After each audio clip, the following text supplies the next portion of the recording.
پاکستان کے آئین کے اندر موجود ہے کہ نئے صوبے بن سکتے ہیں، اور پاکستان کے آئین کے اندر صوبے بنانے کی باقاعدہ طریقہ کار لکھا ہے۔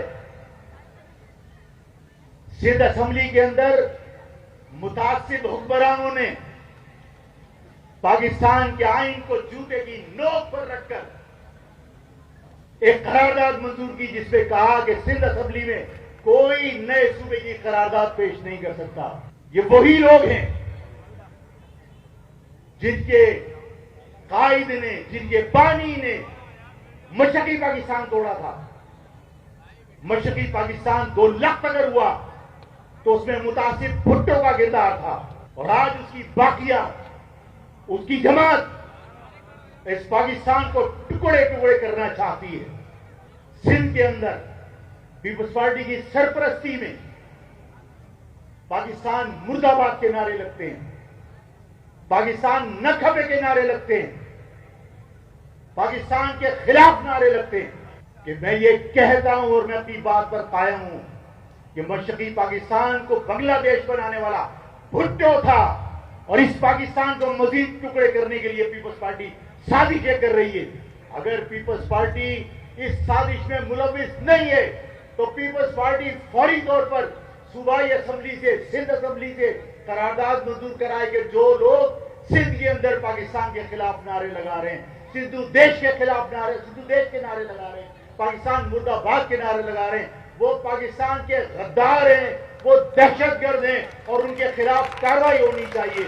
اگر قرارداد پیش نہیں کرتی، منظور نہیں کراتی، تو میری اس بات پر یقین کر لیں ملکی سلامتی کے ادارے بھی کہ بھٹو نے پاکستان کو دولت کیا تھا۔ اس کی باقی ماندہ پارٹی پاکستان کو مزید ٹکڑوں میں تقسیم کرنا چاہتی ہے۔ پاکستان کے وفادار نہیں ہیں یہ لوگ۔ وزیر اعظم کا ایک اسٹیٹمنٹ گزرا، وزیر اعظم کہہ رہے ہیں کہ ہم سعودی عرب کے ساتھ کھڑے ہیں اور پاکستان کی عوام سعودی عرب کے ساتھ کھڑی ہے۔ میں آج یہ اعلان کرنا چاہتا ہوں کہ فارم 47 پر گورنمنٹ بنانے والوں کو کیا یہ اختیار حاصل ہے کہ وہ پورے پاکستان کی عوام کی نمائندگی کریں؟ میں آج یہ بات کہنا چاہتا ہوں کہ پاکستان کی عوام اپنے مسلم امہ کے ساتھ کھڑی ہے۔ مسلم امہ کے 2 برادر ملکوں میں اگر کبھی کوئی لڑائی ہوگی تو پاکستان کی عوام کسی ایک طرف کھڑی نہیں ہوگی، بلکہ ثالثی کا کردار ادا کرے گی۔ خانہ کعبہ کی حفاظت کے لیے، مدینہ منورہ کی حفاظت کے لیے ڈنکے کی چوٹ پر اپنی فوج کو لے کر جاؤ، ہم تمہارے ساتھ کھڑے ہیں۔ اس میں کسی کو کوئی شکایت نہیں ہے، اس لیے کہ خانہ کعبہ اور مدینہ منورہ اہل حدیث کے لیے بھی مقدس ہے، شیعہ کے لیے بھی مقدس ہے، بریلوی کے لیے بھی مقدس ہے، دیوبندی کے لیے بھی مقدس ہے۔ ہر مکتب فکر کے لیے مدینہ اور مکہ اس کی جان سے زیادہ عزیز ہے۔ 2 اسلامی برادر ملکوں کی لڑائی میں ہم کسی ایک طرف کھڑے ہوئے تو صرف آپ کھڑے ہوں گے، عوام کبھی بھی 2 اسلامی ممالک کے درمیان ایک طرف کھڑی نہیں ہوگی۔ میں تمہیں یقین دلاتا ہوں کہ ہم بہت نزدیک پہنچ چکے، اور انشاءاللہ تعالی 1986 والا ماحول دوبارہ آئے گا۔ جو تم فارم 47 کے ذریعے جن گدھوں کو تم اسمبلی میں پہنچاتے ہو، وہ تمہارے شہر کو بھی نہیں بنا سکتے، وہ اس قوم کو بھی ڈیلیور نہیں کر سکتے۔ اگر ہم ایک جگہ جمع ہو کر اس شہر میں طاقت کی طرح، یہاں پتھر کی طرح اگر گڑ جائیں گے تو اس ملک کا دفاع کریں گے۔ اگر ہم پتھر کی طرح گڑ کر مضبوط ہوں گے تو ہم سندھو دیش کا مقابلہ کر سکتے ہیں، ہم اس پاکستان کی حفاظت کر سکتے ہیں۔ یہ باتیں کی جا رہی ہیں کہ کراچی کو وفاق کے حوالے کر دو۔ کون سا وفاق؟ وہ وفاق جس نے تمہیں پورا گنا ہی نہیں، اور سندھیوں کے ساتھ سازش کر کے تمہاری پیٹھ پہ چھرا گھونپ کر 3.5 کروڑ انسانوں کو 2 کروڑ گنا گیا۔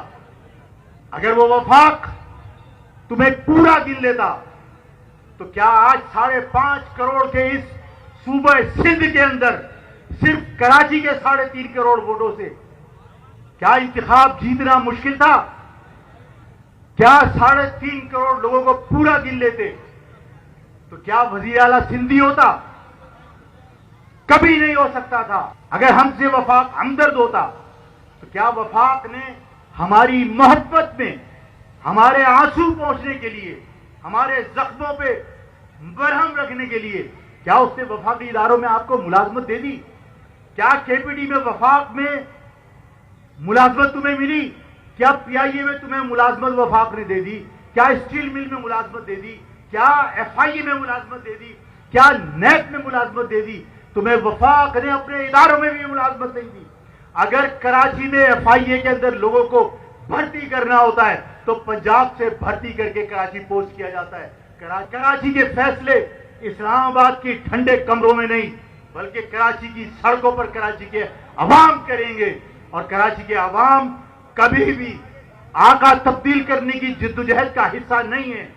یہاں پر ہمیں اجرک پہنا کر ظلم کیا جاتا ہے کہ اجرک پہنو، اجرک کی نمبر پلیٹ لگاؤ۔ اسی طرح انڈیا میں ہر جگہ پر وہ کیا بندے ماترم کہلوانے کی کوشش کرتے ہیں، اپنی ثقافت، اپنی سوچ ہمارے سروں پر مسلط کرنے کی کوشش کرتے ہیں۔ جب تک تم متحد نہیں ہو تمہیں لوگ کاٹ دیں گے۔ اگر یہاں سے سکھر تک کا مہاجر ایک نہیں ہوا اور اگر اس نے یہ بتایا نہیں کہ سکھر میں اگر کسی مہاجر کو تکلیف پہنچی تو یہاں کوئی تکلیف پہنچانے والے کا خاندان صحیح سلامت بچے گا نہیں، تب تک تمہاری قوم کو کوئی بخشے گا نہیں۔ کراچی کو الگ صوبہ بنانے کی سازش کا حصہ بننے کا کبھی سوچا بھی تو یہ سوچ لینا اندرون سندھ کے مہاجر تمہیں کبھی معاف نہیں کریں گے۔ ہمیں سکھر کے آخری کونے تک ایک ایک مہاجر کے مفادات کا دفاع کرنا ہے۔